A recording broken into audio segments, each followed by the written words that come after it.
What's up, guys? You guys having fun at Tech Alley so far? Woo! Come on, we can do a little better than that. Food coma. Real quick, while we're just waiting for our last speaker to walk in the room, I'd love to just get kind of a feel of the room and what each of you guys are up to.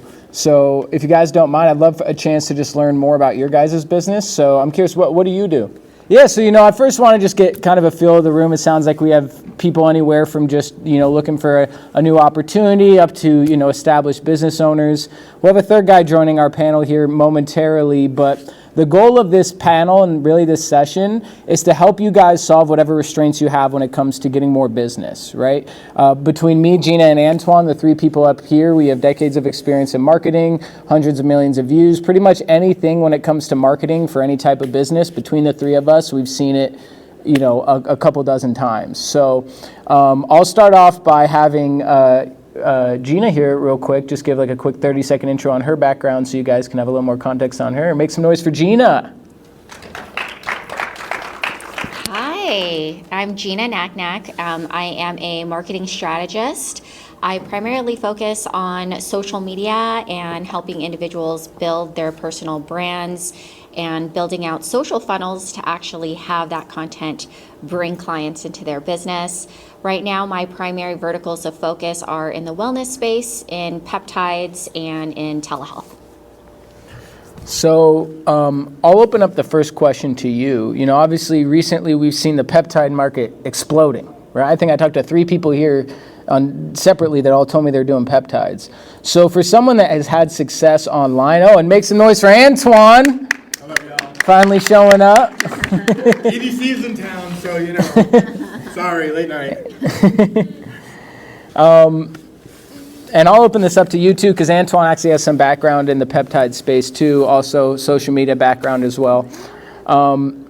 The question I wanted to ask both of you guys is, when you see like a new market emerging, right? Obviously there's a lot of, demand, there's a lot of opportunity, but then with that demand comes a lot of supply and a lot of saturation. So what do you do to differentiate yourself in a crowded market? And how do you make sure you outlast the hype, right? Because some, right now it's really big, but I'm sure it'll keep growing, but there's a moment in time. What do you do to create longevity and not just a fly-by-night opportunity? I really love Gina's approach to this, so I'm going to let her answer first. No pressure. So I'm a branding girly, so I'm always going to say brand, right? The brand that you create either for your company or for yourself, that's going to resonate with your ideal clients or your ideal customers. That is really the core of it, right? That's what's really going to keep the longevity through all the hype, right? I think also to stand out in a very crowded and saturated market, a lot of it is branding. So for example, I'm a content creator. I have a bunch of brands reaching out to me to try to be an affiliate, market their peptides, market their telehealth platforms. And the first thing that I look at when I'm vetting these brands is, what does their brand look like, right? Is it a brand that I'm going to be proud to promote to my audience? A lot of these peptide brands that you see springing up, they just look like they were made with Claude or AI. No offense to AI, it's great, but it's like some kid whipped it up in his parents' basement, and it's not polished. There was one brand that reached out to me recently, and their whole claim to fame on their website is, look at our certificate of analysis, right? A lot of people are really keen on this certificate of analysis because this is what shows the purity of a peptide. This is a big concern in the peptide space. So I'm like, okay, they're really like standing on this stage of, we have the best COAs. I go and I look at the COAs, and the company name is different on the COA than the actual brand name of the brand. And I'm like, dude, this is your claim to fame, and it doesn't even match up. So it's little details like that that really matter to the consumer. It's like, if you're sitting on the throne and claiming you're the best at XYZ, you better have some proof out there, right? Absolutely. And really substantiate all of those claims.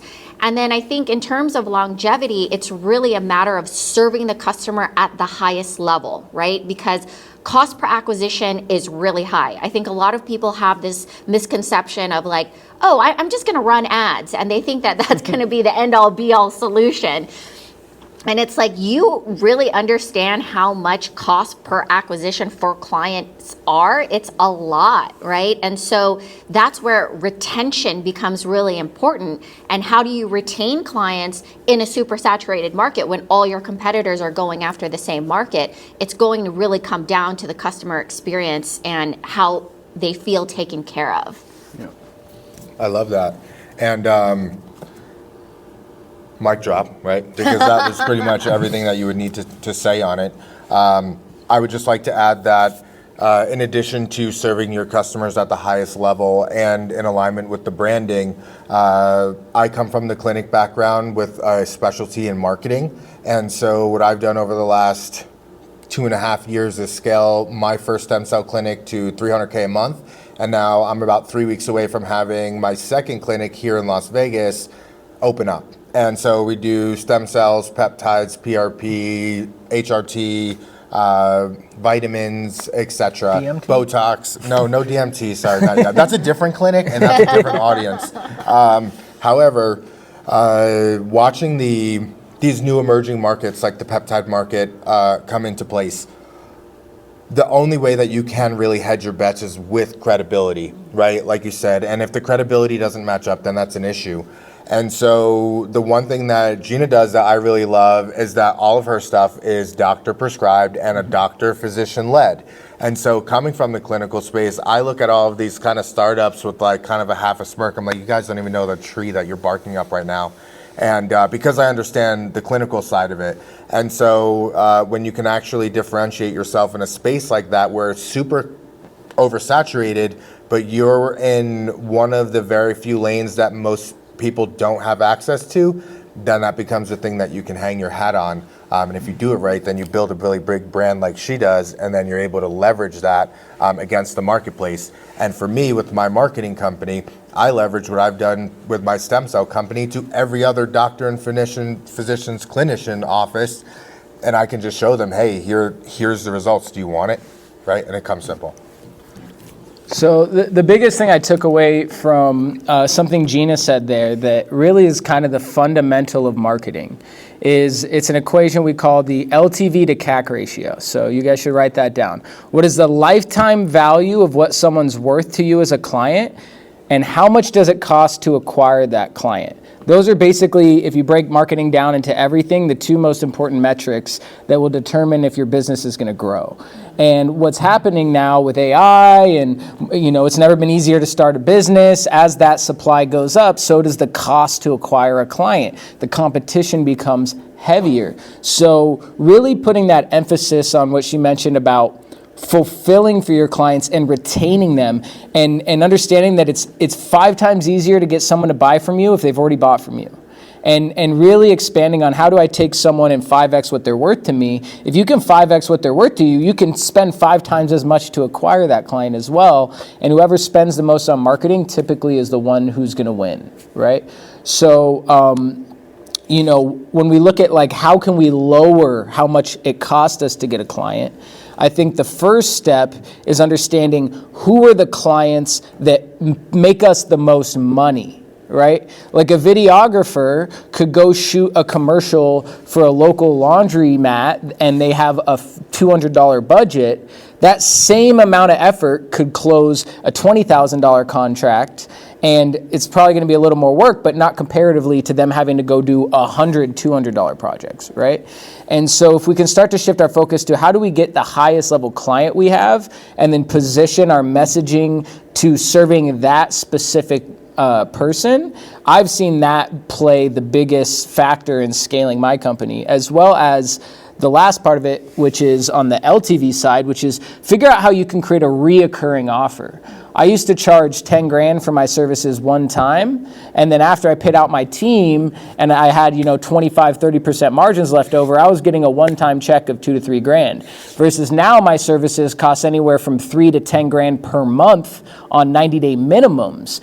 And what it does is it gives a runway for my company. It gives me time that I can spend on improving my product and my experience that would have had to be spent in the past grinding on sales and grinding on new leads, right? When you're on that treadmill of always having to find new clients every month, I've found that has been very difficult to sustain. So the next question I have for you guys is, there's obviously Claude, AI, all these different tools are coming out. The marketing landscape is shifting. What is the marketing strategy that you're most excited about in 2026? The marketing strategy that I'm most excited about in 2026, I'll be honest with you, a lot of the modalities are so oversaturated, and a lot of the content from what I've been seeing is going back to the raw authenticity. Now, when I started making content probably back in 2011, 2010, and I recently went back on my content and started looking at what I was doing because I scaled really quickly with it. But it was a lot of raw content, a lot of content that is less post-production, more in the moment, more, hey, my name's Antwan, this is what I do, this is how I can help, this is what my mission is, and if you're in alignment with this, then you should be following along with me because this is what we talk about here. And so I feel like the marketplace is segmenting itself to become more receptive to faster online content, less production, less time, and that is obviously, what I'm excited about. So to build on that, I think what I see happening right now is we're moving from a macro market to a micro market. And what I mean by that is, as these platforms came out, we're all looking at how do I go viral? How do I get millions of views? But as these AI algorithms have evolved, they're essentially just reading the copy and the transcript of your video to determine who to show it to you. And it's become so good at knowing who has the highest likelihood of enjoying this content that we're moving more into these sub-communities. And I'll give a great example. I shot a podcast last week for one of my clients, and the guest we had on told me that she got 8 clients in the last week from her YouTube channel. And so I had her pull up her YouTube channel. She didn't have a single video in the past 2 years that had over a couple thousand views, right? She's posting once a week, and they're all getting about 900 to 2,000 views. And the reason why is because her content is serving a specific market. And while that market might not be 2 million people, from being more specific with her content, she was able to attract enough people that she actually got 8 clients. And so I think we need to shift our focus from how many views do I get and how many followers I get to how many conversations am I having with my target market. And it's a mindset shift because typically the content that will create conversations isn't the type of content that gets a lot of views. It's more personal, like he said, authentic content speaking directly to your consumer. So that being said, what would you have to say about that, Gina? Yeah, I would say that my favorite marketing strategy right now has to be personal branding. And I think people get kind of a misconception of personal branding. I talk to a lot of companies, right, where they're like, we're an actual brand. We're not looking to build a personal brand. And to that, I say, you're still going to have someone speaking on behalf of your brand, right? So if you're a telehealth company, you have doctors, clinicians, influencers speaking on behalf of the brand, because going back to the point about AI and authenticity and actually building rapport and relating to people, people relate to people. They're not going to relate to a faceless brand or a logo, right? So even though you are a company, you're still going to have a spokesperson that can resonate and identify with your ideal target consumer, right? And then on a personal note, if you develop a personal brand, you can drive your audience to any sort of offer, whether that's your service offer, whether that's selling specific products, whether that's getting clients. I have one personal brand and I'm an affiliate. I attract clients for my marketing offer. And I see this even with the founders that I work with. A lot of founders are multi-passionate, right? They have so many different businesses that they want to launch. They want to do a direct-to-consumer offer. They want to do a business-to-business offer. Well, you can drive to any of those offers with your personal brand. In addition to that, if you evolve, right, and you get into another space, for me, I was heavily in marketing. I always talked about business strategy and marketing. I got really excited about peptides. Rolling into my 40s, I'm like, wow, women go through so many changes. I really want to talk about all of this. And I easily pivoted into talking about peptides and hormones and still got traction because people are there for you. And so whether you're talking about marketing or you're talking about branding, you can always take that audience alongside you. Yep. In addition to that, I would say getting used to turning your social media channels into a funnel, right? Where it's bringing people into your business. So the way that we think about leads is we have inbound and outbound. And I think that selling in the DMs is the perfect way to grow your business. So it's a two-part model where you're creating the content, you're attracting people, you have some sort of call to action, right? You use a tool like ManyChat that can automate. So you say, comment doc to get doctor-led peptide protocols. People then comment doc in the comments. That's great because it's driving engagement. So then it's pushing that content out to a wider audience. And then the person that's commenting that special keyword is now receiving a link in their DMs to specifically go to that specific offer. And then if you're really an expert, which you are going to be now leaving after this, is you're building your list. So before you open up to whatever website it is that you want to sell them on, you do a lead capture. So you say, I will give you your name, or give me your name, email, and phone number. Once they hit submit, now you have their information, it's with you forever, and then it will open up to the link. So then if you have platforms like TikTok, Instagram, highly regulating, especially the peptide and telehealth space, if I get shut down tomorrow, it doesn't matter because I have a list of thousands of people that I can reach out to. So I would say building that list with the inbound leads and not being shy about reaching out to people via DMs as well is also a great strategy. Yeah, and what she said there is so important is you are renting the attention from these platforms. You do not own them. I ran a TikTok account that got hundreds of millions of views. At my peak, I was getting almost 14 million views on that channel, and I woke up one day and it was suspended.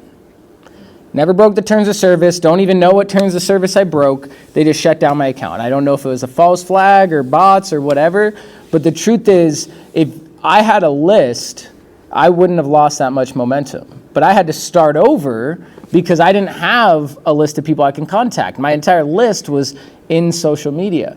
So what happens is, at first we're focused on how do we get a lot of awareness, but what people don't realize is they think they need the awareness.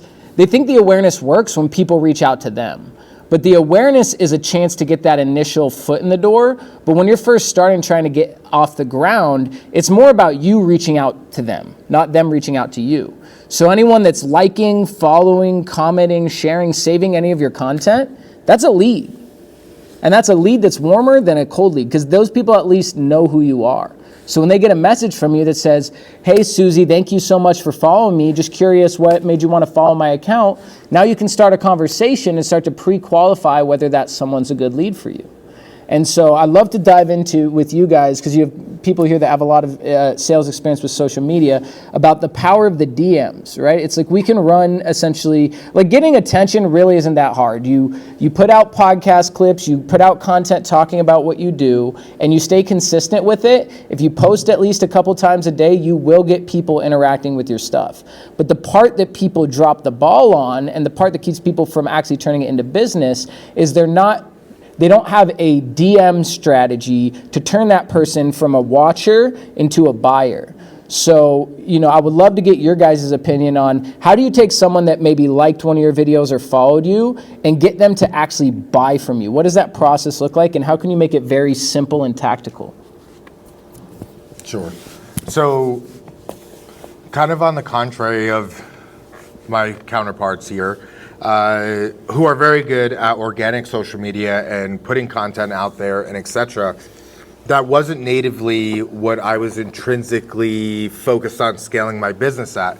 So when you asked me like, hey, what's what's the most simplistic way to get like a DM from someone? Well, my brain in marketing, from direct to consumer marketing for 11 years, having scaled brands like Jordan Belfort to 10 million, BarkBox, Smile Direct Club, US Health Advisors, big in the lending space, obviously done my thing in the medical space. My mind immediately goes to exactly how do I get whatever it is, because people get caught in this hamster loop of creating content, thinking that it's going to get seen. They're not doing the right keyword development on their content. They're not doing the right scripting, and they're not doing the right structure of their content either. And then they kind of feel like, hey, well, no one's DMing me, so like, how do I start this? So if you're bad at content and content's not your thing, the one thing that you want to focus on to get DMs to your stuff is figuring out how to leverage your advertising in a way to drive it to your DMs or your social pages or a calendar. So before I figured out organic social media and figured out how do I not spend $30,000 a month on getting leads, well, guess what? I spent $1 and I wanted $6, $7, $8, $9 back. And the only way that I was going to get that is if someone either messaged me or called me or scheduled a call with me.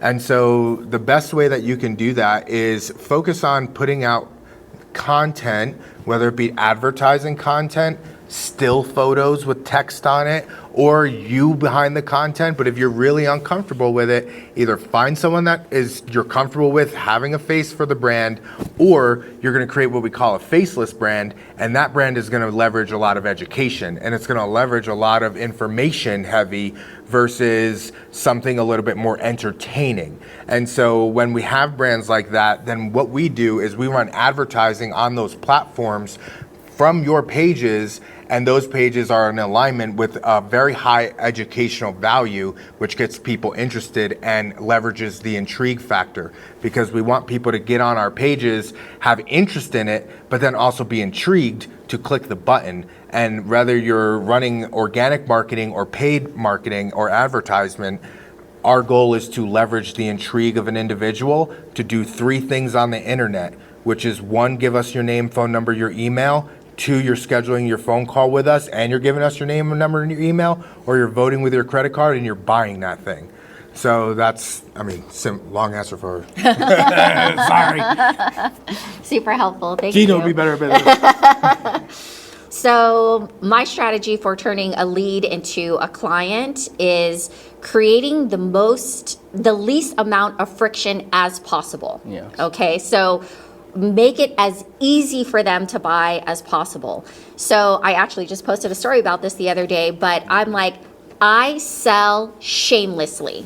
So at the end of every single one of my videos, I say there's a call to action, which is comment PEP for a peptide resource, or comment doc for a doctor-led peptide protocol. I do it every single time with no shame. A lot of people get really weird about selling online, like, oh, I don't want to be too salesy, I don't want to do a hard sell. It's like, honey, then be a starving artist. You know what I mean? Like, we're all selling something. Whether you want to be direct about it or whether you want to bury the sale is really going to matter on the results that you get, right? So I think creating the least amount of friction as possible is using an automation like ManyChat, where you can set up these keywords and say, if you're interested in a design consultation, comment design and I'll send you a link to book a consultation with me, right? Then they're going to comment design. All of those engagements are going to add up. It's going to push your content further in the algorithm. Then in their DMs, they're going to get a link to your calendar where they're going to be able to then book a call with you, right? So I think it's all about making it as easy for the client as possible to get the thing. And you're not going to do that by being shy about selling, right? Yeah. So to kind of take all of that and make it very tactical, right? Basically, you need to generate leads. Those leads are going to come from your content or from running ads. If you don't like putting out a lot of content, you can get results from ads, but it's going to be more expensive. So there's pros and cons to each. I like to use the organic to find what works, and then I run that as an ad. That is one of the strategies that's very successful. Once you've generated a lead, how do you turn that from attention to book call? Well, that's from having what we call a call to action. So ideally that call to action needs to be something you're giving them to build trust, like, hey, comment peptide for a free peptide consultation, right? Or it can be just a direct call to action. Hey, if you want to hire me for design, book a call, right? That's going to be more direct. And you know, maybe have less conversions than if you have a lead magnet where you're providing something first. But once you get that opt-in, it's about, okay, tracking your actual metrics, which is how much did I spend on ads this month, how much content did I put out, and how many messages did that turn into? And then from the messages, how many of those turned into calls? And then from the calls, how many of those turned into sales? Once you know what each one of those metrics are, it's kind of like an assembly line, then you just look at where's the leak in the system. Where is the biggest restraint in this workflow that needs my attention? And then you put all of your attention at that. Because someone might spend 10 grand on ads and only make 5 grand back, but was that because the ad was bad? Was that because your messaging was bad? Was that because your closers couldn't sell? Is that because your product sucks? There's a lot of things that go into that. If you don't track your metrics, then you're not going to know which part of that process is the problem, right? So that being said, you know, a big part of this session is we want to help you guys with your company. So what questions do you guys have about marketing? We would love to help you solve some of the restraints you're dealing with. Who has a question? Curious what kind of business owner. All right, we got one right there. We already went through it. The ManyChat interface, because I've heard this is a very successful strategy. Yes. Different layers or certain things more responsive. 100%. So essentially for anyone, for show of hands here, who here knows what Go High Level is? Okay. So ManyChat is a third-party plugin that you can connect to your Go High Level account that allows you to automate sending someone a message. Right? So how is it able to send someone a message? It's based off of what's called a trigger, right? So a trigger would be, like she said, comment this keyword, right? So when you attach your ManyChat to your Go High Level and you attach your Instagram to your Go High Level, then when someone comments whatever that trigger is, then she can be like, when they comment pep, send them this, right? And that could be a calendar or a lead magnet or an opt-in form, right? And so what you do is, okay, if I'm putting out content that's valuable, right? So it's like, are you interested in getting into peptides? Well, I've been on peptides for 10 years. Here's everything I learned so you don't have to. And then you could give like a 20-second spiel about some value. And you could say, and if you'd like to know more about my protocol, text pep to da-da-da, or comment pep, and I'll send you over more info.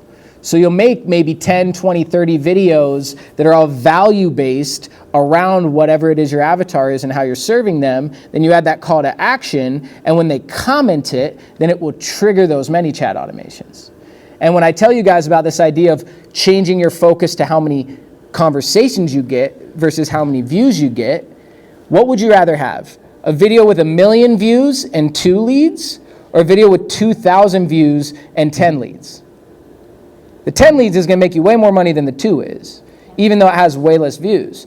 And so I started shifting my focus to not how many views I got, but how many leads do I get on average from this content. And then if I know, okay, on average I close 1 in, let's just say 10 people that message me, right? And I know this video got me 20 comments, then I know, okay, I'm probably going to get at least a couple sales from this.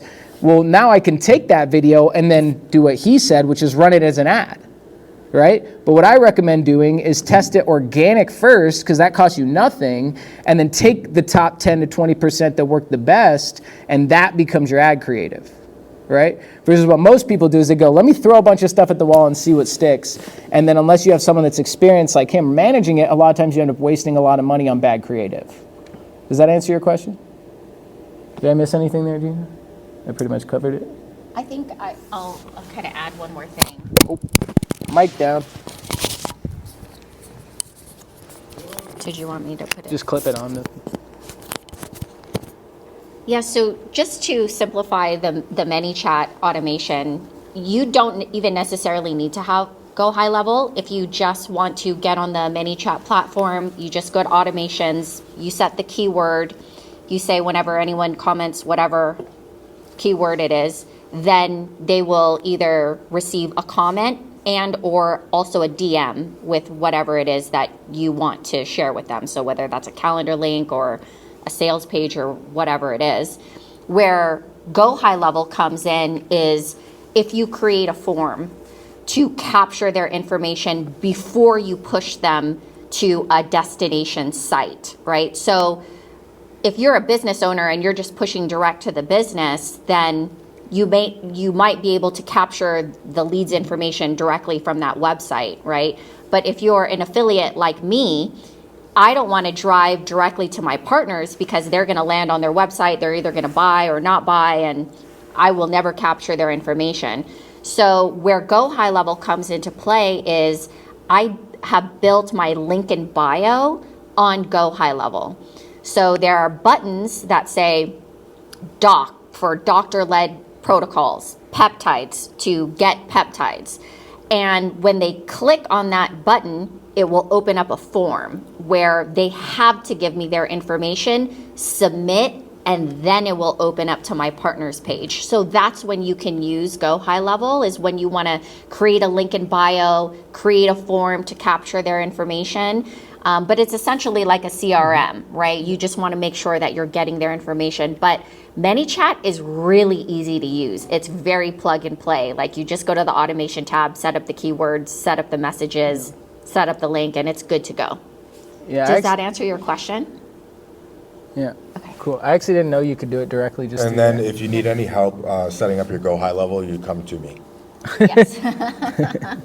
All right. What's your question? So when it comes to establishing personal branding and us going on about it in the organic route, what are some of the foundational points that you would say, all right, after testing, this is my brand, this is who I am, this is how I'm going to represent myself, and how that message can be easily seen when coming to your sales funnel, like just social media page or Yeah. something like that? So I think the first thing I always like to do is work backwards, right? So with any brand, I think it's really important to have very clear identity of what are you actually trying to accomplish, right? So for example, I was a touring artist. I did stadiums across Europe in front of 20,000 people. I had 400 monthly listeners. Why? Because I wasn't optimizing for becoming famous. I just wanted to go tour and have fun. So I focused on networking and getting the right relationships, not becoming famous. And so for you, my first question would be, what do you do? Well, I want to host events and stuff like that. I do make music as well. I've got similar. I haven't necessarily performed in arenas, but I've had over 500,000 people stream my music. Let's go. So I'm trying to see how I can optimize that and brand myself to not necessarily be just an artist. I'm an entrepreneur. I want to be able to get into the community and have an impact. Let me just give my That's answer. what I'm currently actively doing. I'm trying to see how I can, establish that. Yeah. Build my sales funnel and be able to like. And what's your offer? You said build your sales funnel. What are you selling? Well, as of right now, I'm not selling anything. I'm trying to get to a place where I can host like different events. Right? Yeah. I have an event coming up at the end of this month. Well, we do monthly. I'm part of the Youth Action Board. We bring in off the resources. I'm just trying to figure out how to optimize my outreach and Yes. people to come to these type of events. Yeah, so I'd say for the event side, you have two people here that put on a lot of events, even in the music space. I'd say the secret I've learned to events are who are the people you can find that can bring people, right? So, me and Antwan partnered on an event. We had over 400 signups between the two of us. I brought him in and he made that 50% easier for me. You know what I mean? And so you find who were the 4 or 5 other artists that really have like their own tight 10 to 20 people those people can bring, and then you let them go on stage in return for bringing those people. And then from doing that with 4 or 5 people, you start off small and you bring out as much as you can. And the secret is you need a Justin. This is Justin right here. He's my videographer. Say hi, Justin. Yeah, come on, guys. Hi, Justin. Come on. There we go. So the secret on why we've been able to scale not just our events, but a bunch of other people, is we have him professionally film each event, and then we create a recap video that we tag everyone in, and a photo gallery post that we tag everyone in. And when you do that once a month with an event, now it's pushing it to everyone that is tagged in its audiences, and then they want to come to the next one, and then you'll take that content and run ads to it to promote the next one. And then you just create this flywheel. right? So find people that can promote it for you, grassroots it on the first one to get enough people in the door. The content is key from that event. You have to make it look like something that people miss, they wish they were at, and then run money behind it to promote the next one. That would be my answer. Awesome. Yeah, that's definitely a good strategy for the event side. I can definitely talk to you about the brand side as far as you personally, because it kind of sounds like you are, I call it a serial entrepreneur. You have many passions, and I have many passions. And this is something that I struggled with also. And I'm currently refining my processes on it because it's not easy. If you're in construction and you do chimneys and roofing and you say, I'm a roofer, people know how to put you in a box. If you say, I'm an artist and I do rap music and I've been doing it for the last 12 years, well, people understand that and they can put you in a box. But the moment you say, I'm a music producer and I also compose, I also am a lyricist and I do business funding and also I have a marketing company and I do events. Well, now people are like, what are you, right? They don't understand. And then if your content also reflects that, then you're going to have a hard time scaling your actual viewership because people want to come to your page for something that they can expect. So if you're giving people too much of everything, they don't know what to expect, and now there's no predictability. They're coming to you for a dopamine hit. So you have to figure out, what is the hit of dopamine that I want to give? And so for me, it came down to understanding that it's not about promoting the things I'm doing. It's about showing me doing the things that I'm doing as an operator, as someone understanding how the money flows and how the money works. And regardless the business that I'm in, I understand how to get the thing you want and I know how to flow the thing you need. So just give me the vehicle because I'm a builder and I'll build your Ferrari, right? So for you, as you're doing these multiple things, start to look at this as, hey, I have content for the thing that I'm doing. The events page is the events page, and that's what's on that page. Your page is the operator page and the mastermind behind the ecosystem of what is going on. Yeah, I like that. I would add, I think your two passions are kind of similar, right? Artists and events. That's two kind of in the same family. I don't think they're so separate that people would get too confused. I would say when creating content, really take them along on your journey, right? Documenting your journey, showing like a day in the life when you're an artist, showing them what a day in a life looks like when you're throwing events. They start to then make these associations with you like, oh, okay, yeah, he does events, he's an artist. They can kind of like catch a vibe. And then when they're seeing these recaps of your events, maybe a great call to action would be like, hey, join the list, right? Get on the wait list so you'll be the first to know the next time we do an event, right? If you do a really fire sizzle, right? People get kind of FOMO and like, oh, when's the next one, you know? That would be a great way to do lead capture. Like, yeah, join the list and linked in our bio, wait list, and we'll notify you. Yeah, I mean, I think the events route is the smartest route you could go. And the reason why is, especially as an artist, it's really hard to make money on 0.001 cent Spotify streams, right? But you know what's not hard to do? Sell a $5,000 sponsorship to, say, a Liquid Death because you have 300 people coming to an event, right? Well, that's just a random example, right? But specifically, that's an example. They don't, yeah, I mean, what was that? That's an example that's completely exploitative. They look to events to be like, oh, you'll have mainstream credibility if you give us free shit. Well, that's where you got to name your price, right? Like, I'm not going to do a brand deal because they give me free stuff. I'm going to say, hey, these are our rates, and if you don't want to do it, that's okay. But this is what it costs, right? And what I would say is to start for the first one, you know, you just want to get as many people there and make it look as popping as possible. That first one becomes the deck, right? View it as like whatever content I capture here is what I'm going to use for the second one to explain to people why it's worth putting up, say, 300 to 500 for a sponsorship, right? So I would do that where it's like, first, like, let me just figure out how to fill a room with people, right? And then once that room's full, you've built the demand. It's I put on 18 events between August and March. Towards about 10 to 12, people started reaching out to me for sponsorships, right? People were like, hey, I was trying to find you. Like, they were hunting me down to speak at my next event because they had such a good time at the last one. But that was something I built up over 20 plus events, not 2, right? Yeah, and Jaxon, you're absolutely right in that. I think there's one caveat that you might deal with. That's because you're in a different space. If you're doing music events, and I'm very familiar with doing music events, I have a record label. I'm from New York City, house music and techno music, and I've done a lot of the bigger clubs in New York, underground promotion, all of that stuff, and that was my life before I got into marketing. And so I think that when you're not doing business-related events, it becomes harder to get a sponsor to want to do certain things like our young lady said here. They want to give you, hey, take this free product and be grateful for it, right? So, and then a lot of times, guess what? That people take it and they're grateful for it and they shout it out, and that's their thing. I think that something that Gina's done really, really well is the affiliate space. And if I were to have an artist come to me and say, hey, I'm growing my brand, I'm growing my artist label or whatever it is, what should I be having in addition?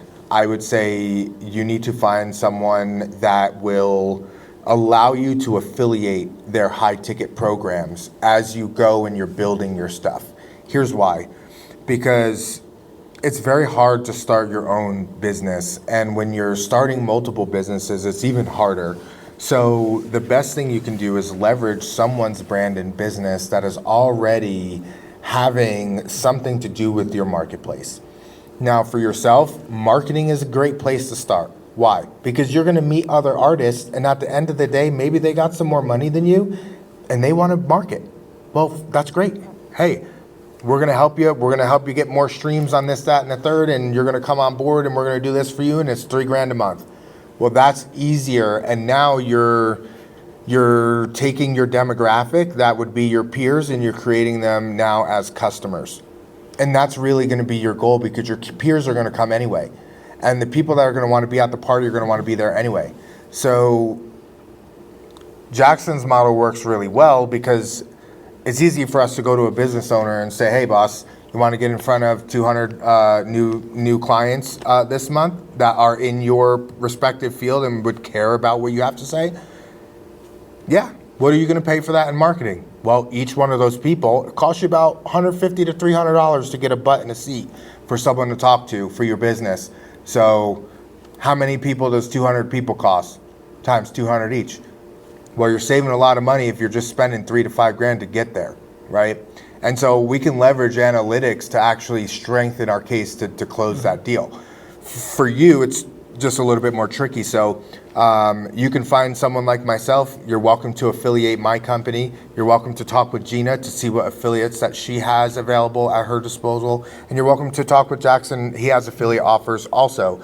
And we do this because we see that there's a gap out there that does need to be filled for gentlemen like yourself who are building things, but then also have a hard time at figuring out how to cross that gap of high ticket product, which is not easy at all. And I have a hack for anyone that wants to get sponsors. So one of the strategies that's worked really well for me is start your own podcast, right? And you want the podcast to be around, the topic needs to be about who you're trying to attract as a client, right? So for example, I have a podcast called The Deal Flow Radio. If any of you guys would like to be a guest, just text placement to 26786. It'll fill out a quick form, and it's completely free to come on. We air on 107.1 FM every week. And, we actually just launched a new studio. Antwan's about to shoot with me in. We got this cool pool house studio down the street from here. We're going to start putting on a couple 100-person events on. And what I do is I use the podcast essentially as a way to create an infinite warm referral network, right? So for a little context, over the past year and a half, I've spoken on over 150 stages, put on roughly about 75 to 100 events personally, and I got a chance to meet a lot of really wealthy people. And when I talked to them and asked them how they got their best clients, they all said warm referrals. right? So it's like, well, how do we automate or systemize getting warm referrals? Well, what I learned is if you start a podcast, everyone wants to go on and talk about how amazing they are and promote their brand to everybody, right? We all have egos, right? People will come on, how many opportunities do you get to unapologetically talk about yourself for an hour straight? Not a lot, right? So when you invite someone on your podcast, you get a really high amount of people that say yes, especially if you produce it professionally, which is, what our company does. We, shoot, once a week with our clients. We'll bring in 5 guests, clip it all up. But where we make our clients money is they turn these guests first into a referral pipeline. Right? So for example, one of my shows is called the Built Right Protocol podcast. We're looking to target brick and mortar health and wellness companies. So we had this girl on the show. She runs her own gym. She's been a professional bodybuilder. And I'm like, hey, do you know anyone in the health and wellness space we could have on the show? She gave me 6 referrals, right? For free, just because she had a good time on the show. That's 6 people that I can now have on the show. Now imagine each one of them give me 2. And each one of them give me 2. You create this infinite warm referral pipeline, and it costs you $0. So for you, if you're starting an event series, I would do a podcast that has similar name around it, right? And then make the topics of the show something that would be attractive to the type of people that are going to invest in something like that. So if you're more in the music, that's more entertainment, you would go more broad reaction-based content. Like, oh, do you see Klay Thompson and Meg Thee Stallion broke up? Let's react to it, right? Kind of more like Twitch style, right? Versus I'm a business owner, Deal Flow Radio, that's all about just straight business tactics. Like this right here is being recorded. This is going to be an episode for me. Why? Because I'm looking to attract 7-figure business owners. They're the ones that care about granular marketing tactics, right? I'm not trying to get 1 million views on my podcast. You'd want to go more broad viral to attract, the type of sponsors that want that broad exposure, right? So I would recommend to anyone, if you need to get high ticket clients, always, I tell them start a podcast, even if it's just on Zoom, right? You could simply do this on Zoom or a platform I recommend called Riverside. And, I did this strategy for 2 months about a year ago. I interviewed 67 to 9-figure business owners in 2 months, and it cost me $35, right? Show me a strategy. Like he said, most calls that you book cost somewhere between, $75 to $150 per call to book via ads. Right? Now, those leads, when they close, will make you much more than that. But if you could have this other strategy that you could run alongside it where you have this infinite referral pipeline, it costs you $0. I always know no matter what, I can go fish, right? I don't have to worry about what my budget is, right? So, and do we have any other questions? What other questions do we have? All right, right there. Hi, I was wondering, how do you decide which social media platform is best for promoting your product or service? What's your product? I do UX design consulting. So it's like high ticket? I don't know if I can. What's the price point? A couple thousand for. Okay. Yeah, so I'd consider that high ticket, anything over, a couple grand. So, and who's your market? I'm targeting small tech companies. Okay. Yeah, so if you look at where you're going to get the biggest bang for your buck, LinkedIn, right? But you also have to look at, when I look at a strategy, I also look at what mediums are you comfortable in? Like, do you like talking to people? Are you better at writing? Like, what would you say is something that you can sustain, right? Is the first thing I look at before I look at which platform. What I typically do is I don't even look at which platform should I look at. I think about what type of content I'm creating, and I break it into 3 categories. You have long form content. I'd say that's anything over 20 minutes. Then you have mid form content, which is that kind of like, 5 to 20 minute range. And then you have short form content, which is typically like anything 3 minutes or less, right? So what I'll do is I'll shoot the podcast, or for example, this talk, every single piece of advice we give is a separate clip. Right? And one 5-minute, 10-minute rant he goes on is what we call mid-form video, right? So that's a 5 to 10-minute video I could put out. And then this whole conversation is that long form. Instead of thinking like, oh, do I put this on LinkedIn or YouTube? I put it fucking everywhere, right? And it will get views everywhere because these algorithms aren't pushing your content based off of followers. They're pushing it off of, is the content good, right? And so, you essentially have this slot machine you don't have to pay for. If you knew that slot machine was free, how many times have you pulled that lever? as many times as you can. Well, it's much easier to just repost it on 4 different platforms. You just 4x your posting, right? So that would be my advice. What do you guys think? I agree with you, Jackson. I do. Fundamentally, I do. I think that it's come to a point now in internet marketing where you just have to just post everywhere, and it's almost the whole Alex Hormozi conversation of like, hey, I'm only beating you because I'm out pacing you in the marketplace by like 100-fold, right? So like we think we're posting a lot 1 or 2 times a month, or 1 or 2 times a week or whatever. And here you go, you got someone, you wonder why they're so famous. Well, they're posting like 300 times a day. So right? I want to show them an example I pulled up right here. So this is my client, John. We launched his podcast, The Power of Influence, in January. And so far, since the beginning of the year, from January to April 30th, we got him 18.4 million views on social media. Now notice most of that is coming from Meta, right? But by simply reposting those same videos on other platforms, that got us an extra 800,000 views, right? But notice, to create that amount of views, look how many posts we had. We posted almost 1,300 times, right? And so people, a lot of times, they want to create results, but they drastically underestimate the amount of volume that's required to see success, right? Now, from that, you're going to find the videos that perform the best. And so a big part of the reason we're able to get these views is because guess what I'm doing every day? I'm reposting his most viral content, right? So what I recommend doing is you guys first got to, before I worry about like how many views I'm getting or how many leads I'm getting, first I just look at how can I post at least once a day consistently? And then how do I get that to 2 times a day? And then how do I get that to 3 times a day? And then once I can consistently post 3 times a day, now I can start to analyze how do I tweak this to perform better. But I need enough data to know what's working and what's not. And the truth is, it doesn't cost that much to have a VA go post them on the other platforms for you, right? So that's one of the lowest hanging fruits you can do. The 2 things you can do right now that cost you the least amount of money and will make the biggest impact is repost all your most viral content every single month, right? And post them on the other platforms. Distribution is the name of the game now. Oh, I have one more thing. And I know Gina definitely has some good pieces here. One of the things that really kind of confused me a lot on posting on social media, remember, I'm not intrinsically like social media guy. I'm pay-per-click guy, and give me your money and I will give you more money back. So one of the things that really confused me a lot across the platforms was how people would say, oh, you need to post differently on the platforms.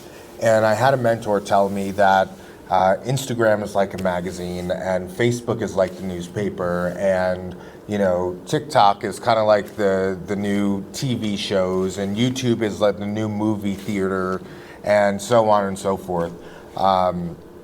So it did have an impact on how I created my content when I started to look at the channels like that. And there is some validity there about how the content is distributed on the channels and what it should look like. So one of the things that I will say is that if you happen to start gravitating towards a particular channel, like me, I like Instagram, but I'm like an old school head, like a million, my dad is on TikTok, sending me silly shit on TikTok, and I'm not on TikTok. Like, why? Well, right? if you look at what you said there, it's actually true in his analytics. So he is right that different content needs to be formatted different for each platform. So for example, Meta's algorithm, notice it performed pretty consistently across those 2 platforms. But that same content performed horrible on TikTok. Right? But what you also have to be realistic about is what infrastructure do you have right now? The reason why guys like Alex Hormozi post this much content and it's relevant to each platform is because he's spending $70,000 a month on his team, right? This is based off of, a much smaller budget, right? So you also have to look at like, what can I sustain? So first, can you sustain 3 a day? Okay, let's do that. Now, once that becomes more comfortable, now we can start to get more platform specific, right? That's kind of more phase 2, the optimization phase. Phase 1 is what I call the testing phase, which is we got to go throw a bunch of shit at the wall and see what sticks. And then once you find what sticks, now we got to go throw a bunch of that thing at the wall and see even more granular what out of that sticks, right? And then from doing that at least 3 times a day consistently, as you can see, over a quarter, we're able to put out hundreds of posts. And the people that are winning online right now, like if you look at like Twitch streamers and Kick streamers, the reason why they're absolutely dominating is because they have people clipping these 4-hour streams. So they'll go do one 4-hour stream, but they're not just getting, say, 100 clips, they're getting 1,000 people getting those clips. So they're getting like 10,000 clips. Well, if I have 10,000 the amount times of distribution of you, what is the probability that I have more awareness? Much higher. Right? So when you're building these systems, people try to get so granular on each post. I think there's validity to that if you actually have a lot of passion about that platform. But if you're more just trying to build a sustainable machine, it's more about how do I build something that can consistently create volume more than it is getting the perfect post. Yeah, honestly, no notes. I would say the exact same thing. I would say consistency over customization. And the thing that I love about short form content is that you can repurpose it across the platforms. So what if it didn't do that well on TikTok? It still got 100,000 views. You know what I mean? So it's like, it's more important to show up consistently instead of trying to customize for each platform, getting burnt out, and then just quitting, you know? Another leverage hack that I'm really a big fan of is on Instagram, it's really challenging to get reach there because the platform is so saturated. So one area where I've been seeing a lot of success is actually posting the same content to trial reels, because trial reels goes to new followers, right? So now you're getting additional reach on the same piece of content. So you're actually getting like 2 times the reach on Instagram if you post it to trials, in addition to posting it on all the short form channels. So can you walk through like what that actual SOP looks like if you're going to go through trials versus just posting it? Yeah, so you could either do it manually, right? Post to the grid or reels, and then post to just toggle on the trial, and then it will post to trial reels. Or you can use a tool like repurpose.io where you can tell it, okay, whenever I post to Instagram Reels, automatically repost it to trials as well, or automatically repost it to TikTok as well. So that's kind of like your automated version of having a virtual assistant. Instead of posting across all of the platforms, you connect all the platforms to repurpose.io, and then once you post to one platform, it will automatically repurpose across the rest. And when you post it to a trial reel, what happens after that? If it performs and you post it again, or you change the settings? If it performs well, you do have the option to post it to grid. So if I have enough lead time, right, typically I give it like 3 days. And if it performs well, then I would put it on the grid. But I'm just like everyone, I'm human, right? Sometimes I'm like posting to the last minute, like after we did our podcast, I'm like, I have to get this post out, so I'm consistent today. Sometimes it's just like I don't have enough runtime on Reels, so I'll just post it in both places and I'll just let it run on trials, because who knows like what audience it's reaching there. Yeah. All right, we got about 15 minutes left. What other questions do we have? Got any? Outside of repurpose.io, is there any other platform that you can use to help repurpose your content a little bit easier? Repurpose it, you got one? So, yes, repurposing. One of the things that I like to try to keep in mind when I'm creating my content is that I want to capture my content. I don't want to create it. If I'm doing something and it relates, capture the moment. And so once you're done kind of capturing the moment, then I call it like, how do we just polish this up a little bit before putting it out there? So you asked about other programs that you should know. There's a program called Submagic that you should know. And Submagic allows you to essentially add cinematic B-roll along with cinematic captioning for your content. There's also another program called Veed, V-E-E-D, VEED.io, which is another program that gives you very cinematic, dynamic captions amongst some other things. But what I've found is that one of the best ways to repurpose content is to take the content that you have and then figure out another angle to use it in. So let's say we have this dialogue here. Obviously, Jaxon went over like mid-form, long-form, short-form content, but that doesn't necessarily talk to the creation process. So I just want to talk to that process for a second. So let's say you post a video of you performing one of your songs, and you're out there and it's from stage. Now that's one piece of content. Now from that, we can take a couple still shots from you during that performance, from that same clip, and then we can go and we can create a carousel about it, and that's a second form of content. And then we can go and we can use one of those pictures, and then you could do a voiceover about what the song's about and where you were at, right? So like, might sound like, hey guys, yeah, we were out here performing this. It was out in Cincinnati, Ohio. We had about 15,000 people there. It was absolutely crazy. And if you love this video, go check out my other, if you love this photo, go check out my other ones, because I just posted a carousel, and we're about to drop another video reel that shows exactly the recap of the day. So thanks guys, stay tuned, see you next one, right? Something like that. And then now you got like 3 different forms of content from that one video. And just try to train your mind to think of that. That's just a small instance. You can create other content from it also, but you want to be thinking about that for every piece. Yeah, so the biggest advice I've had for creating, like repurposing content is it's all about finding what we call a repeatable content formula, right? And so what you're trying to do is find a video that you could make over and over again, changing one thing. So I'll show that as an example with John here, right? So if we look at John right now, like this video has 11.4 million views. And it's just a fucking B-roll shot with a quote, right? So what do? We take a bunch of B-roll shots with him and create a bunch of quotes. And what do we see? 4.8 million, 9.2 million, right?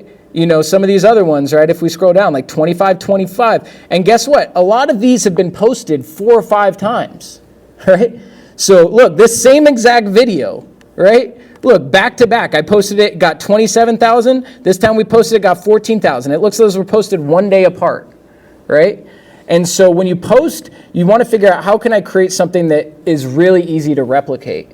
And that's where you start by looking at what's already working in your niche, right? So if you make artist content, go look at your favorite artist content and look at what is their formula, right? Now, don't look at a Kanye, because he's not going to have a replicable formula. Look at who's an artist in the last year that has blown up that's similar to me using the platforms I'm using, right? So how do you do that? Search up your keywords. So for example, we had a real estate investor in here.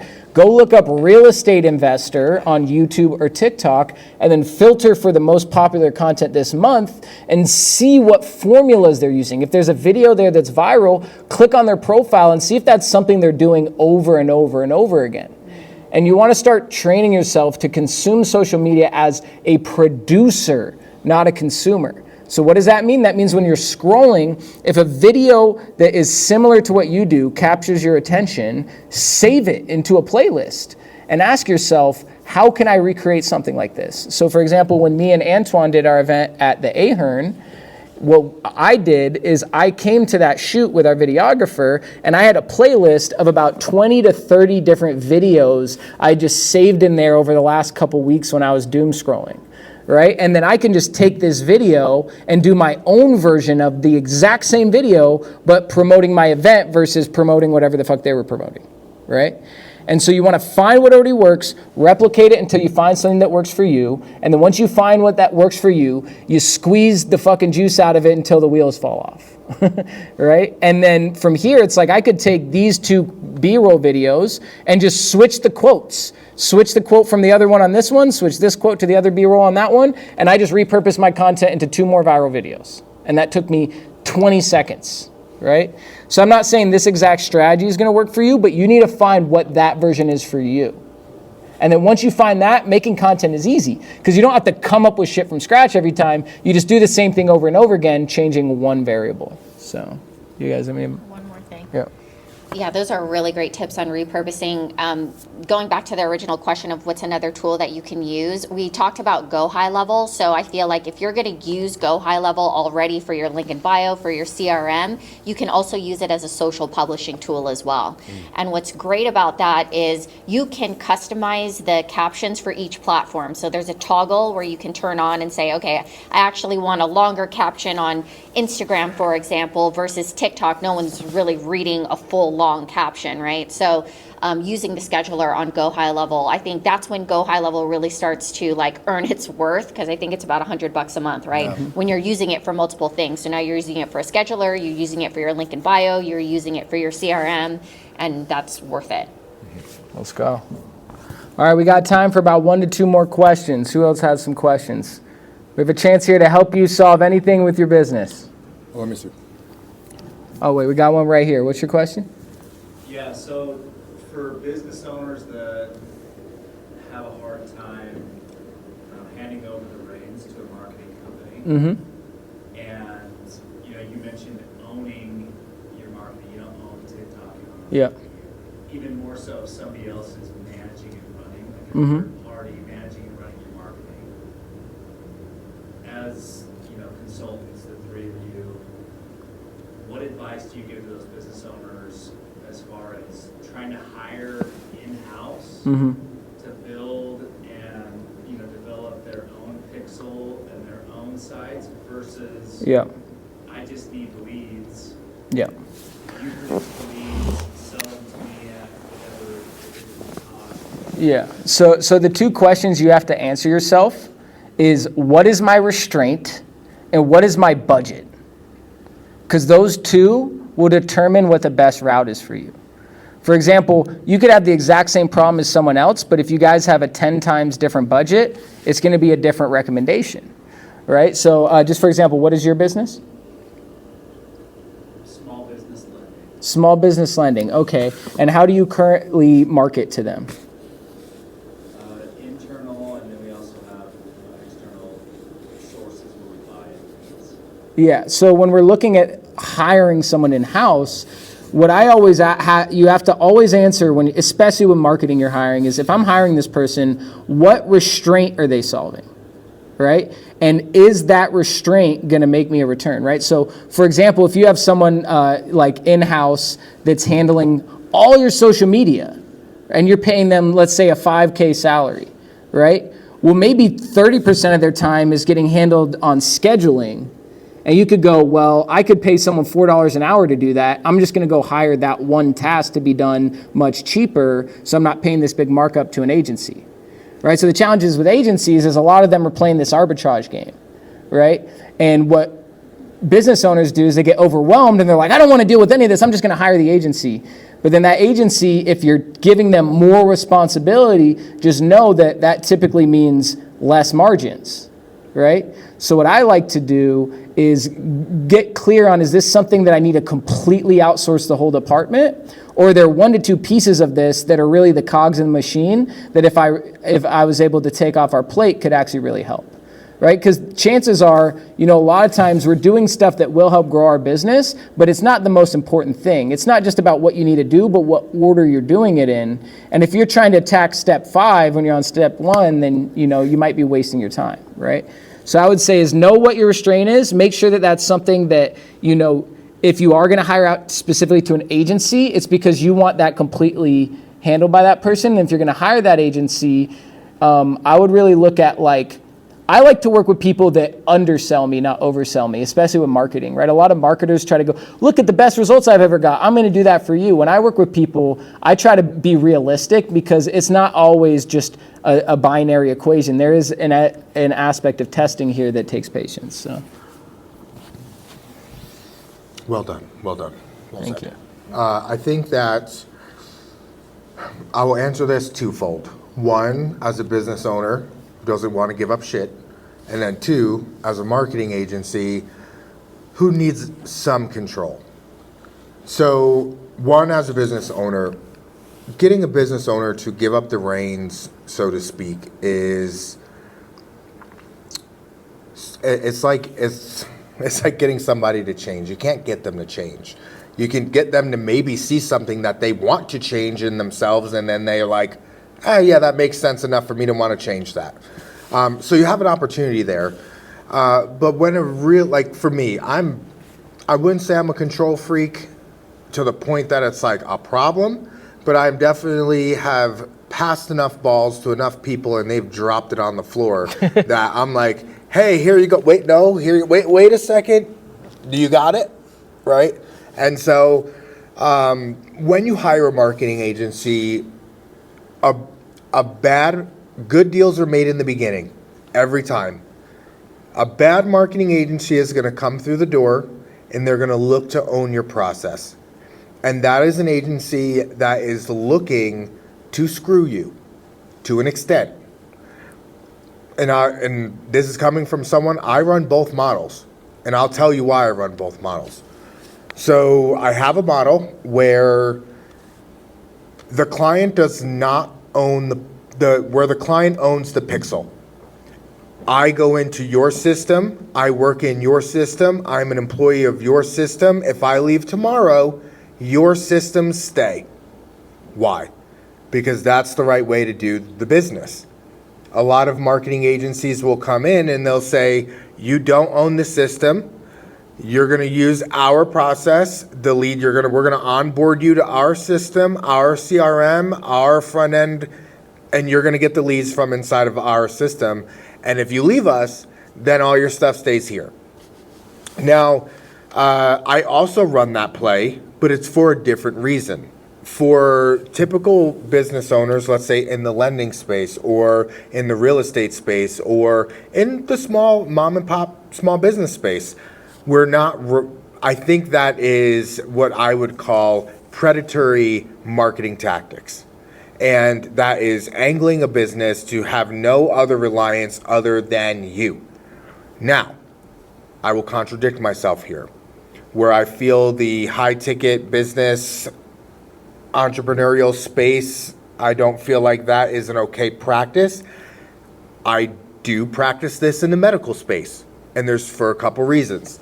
So I have doctors that come to me and they'll say, Antwan, I have this particular product and I'm scaling this product and I want your help to scale it because I know you understand the compliance around it, so help me. Not a problem.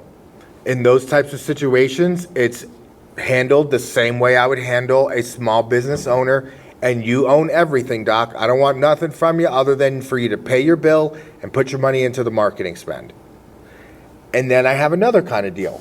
I have a deal where a doctor doesn't know anything about biologics or regenerative medicine. Now I have to come into the business and I have to build the business for the doctor and the medical practice. It might be a family care physician that says, hey, Antwan, we heard about you guys. We love BioVault. How do we get into the vault? And I'll say, well, doc, there's a couple things you got to do. How many patients are you seeing every month? Oh, I'm seeing about 20 patients. Great. Well, how would you feel if we were to turn 5 of those patients into like 30 grand? Would you feel comfortable with that for month 1 type of return? Yeah, I would. Well, how much do you want? Well, we don't want anything. Well, what do you mean? Well, we don't want anything up front because we're very confident in what we can help you sell. And I don't need you to put any money into marketing because we're going to use your existing client market to convert into high ticket sales. And I'm going to give you the resource and the source for the biologics that you're going to use to sell for a high ticket margin. And typically on the low end, these products are 5 grand. On the high end, they're 25, 30 grand. If I bring you $1 million this year, doc, you're comfortable going home with 700K? Okay, you're comfortable with that. Great. So now we become partners. So now you have 2 options. One, for that percentage, we're going We can build your clinic under your brand. However, if you want to leverage my pixel, and by the way, the most I ever spend every month is about $5,000 to make about 150 to 250,000. If you want to leverage my pixel, then you're going to become an affiliate of mine, and you're going to run through my systems, and you're going to have a franchise order of BioVault clinics, and I'm going to market for you, and I'm not going to charge you for marketing. However, you're going to use my systems. We're going to have the same deal, but you don't own the marketing portion. However, I can get you streamlined off of month one a lot faster if you don't want to wait the 90, 120 days that it takes to warm up your old pixel. So what type of deal do you want to do? And so that's why I offer it in the medical space, because I have a franchise business that they could buy into without any money. And I've done the work for them. So that's how I justify it. So to your point, I think it's situational, and I think it's what is the real benefit to it, like Jaxon said. But if you were to ask any typical marketing company coming off the street trying to charge you, I would say build mine, and then we'll talk about yours. Yeah. And one thing I would consider is if you're really wanting to give up like all the range, you're like, I just absolutely hate marketing, I want to outsource that department, I would do a partnership, not a retainer, unless you have a large runway. If you have the runway to sustain like a year's worth of marketing without getting a return, then I would go the vendor route. But if you do have someone that you trust and believe in and you know can execute, sometimes it's worth giving a little piece if you know that's going to be executed, because now since they have a piece, they have the incentive to do it right. Right? Like I brought in Justin, I could have just paid him, a retainer, but I paid him a salary plus equity because I want him invested in my media, right? He has a financial incentive for me. And so since I know he has that incentive, I'm comfortable giving him that control of something that's literally make or break for my business, right? If my media doesn't look good, it doesn't matter how good I am at editing or ads, right? And so if you are going to give up that reins, make sure that it's someone you trust, and make sure that the contract is structured in a way where they're incentivized. Because if they're just collecting a check no matter what, they might be like, oh, it might work, might not, he'll leave after 90 days, whatever, right? But if it's like they have a piece and they really feel like you guys are working on this and building something together, the more you can make it like, hey, we're building something bigger than the both of us, that I've found has attracted the best talent. Right? It's just if you're going to attract the best talent, it has to be worth their time, right? All right, so we have time. Oh, no. Yeah. We have time for one more question. Who wants the last question? Come on. All right, we're all wrapped up. Thanks for coming out. Well, if we don't have any more questions, thank you guys. Oh, there we got right there, buzzer beater. If someone was focusing on more of a business to business, Mm-hmm. which social media would be primary? Podcasts everywhere. I would do a podcast and I would take that content and put it everywhere. If you're B2B, you want to have on guests that could be potential clients. And then after you have them on the show, you ask, hey, who are 2 other people that I could have on the show? So for example, high ticket B2B, that's my niche. So I asked my friends, hey, what 7-figure business owners do you know in the B2B space I can have on the show?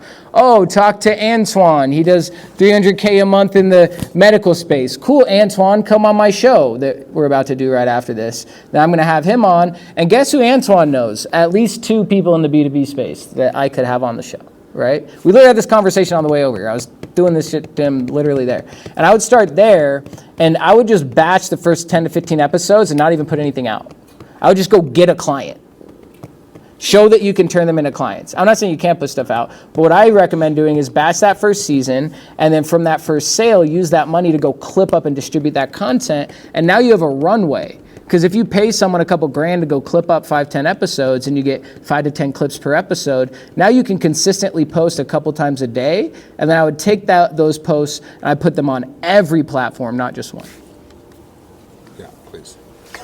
Answer this, Gina. Business to business, I would definitely say LinkedIn and leveraging Sales Navigator, because with Sales Navigator, you can build a lead list where you can target by title, location, industry, company size, and you can build out that lead list to do outbound outreach. So yes, the content is important, and I love the idea of doing a podcast. This gives you an opportunity to create content, build relationships with people in that business, speak about topics that appeal to the ideal client that you're trying to reach, but pairing that with an outbound strategy by creating a lead list on Sales Navigator. Once they land on your profile, they see all of this robust content that speaks exactly to them. And then invite those people on the podcast through LinkedIn. There you go. I have a friend, once real quick, I'll just say on that and then I'll pass you. I have a friend, Aoife, on a podcast she hadn't even released yet or started. She got a dude that run a $1 billion AI company by just sending them a DM on LinkedIn. So 100% LinkedIn Sales Navigator, use that and then use the strategy I have as what you reach out to, versus what most people do is they just reach out and say, hey, I'm connecting with you on LinkedIn. Do you want to buy my shit? That's basically what everyone's doing. Whereas if you go on there and you say, hey, Steve, I see you run an awesome CPA firm here in Las Vegas. I run a podcast. I'd love to have you on. Let me know if you're interested. And then the content is talking about how, interviewing people like him about how you can help them. Then that will be the best flywheel from there. So, what type of business do you own, boss?